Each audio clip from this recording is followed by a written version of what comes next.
Величко Адамов и официалните лица. Той е придружаван от заместник-ректорите по бакалавърско обучение и финансова политика доцент доктор Георги Герганов, заместник-ректора по магистърско обучение и докторантури доцент доктор Андрей Захариев, заместник-ректора по социална, информационна и студентска политика доцент доктор Любен Краев и от деканите на факултетите финанси доцент доктор Румяна Лилова, стопанска отчетност доцент доктор Стефан Стефанов, мениджмънт и маркетинг доцент доктор Иван Марчевски и производствен и търговски бизнес доцент доктор Венцислав Минков.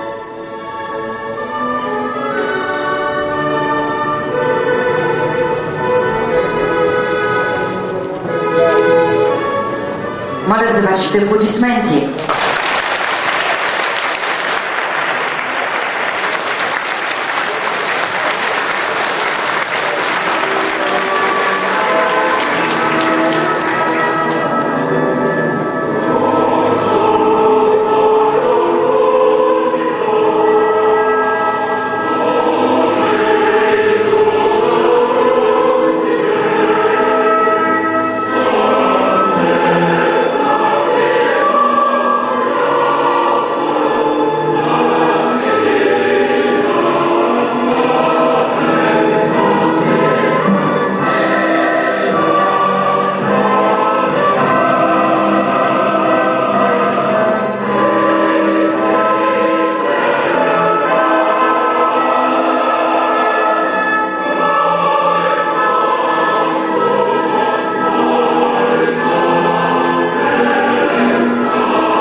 Моля, седнете.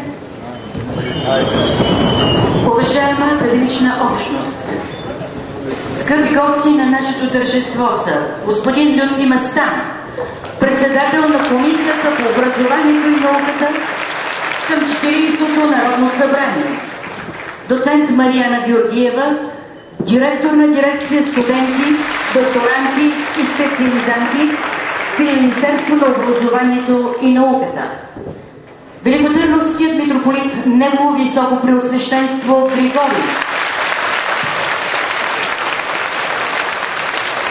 кметът на община Свищов Станислав Благов, нашето тържество е уважение и от народни представители, заместник-кметове, ръководители на финансови институции и фирми. Нека ги поздравим!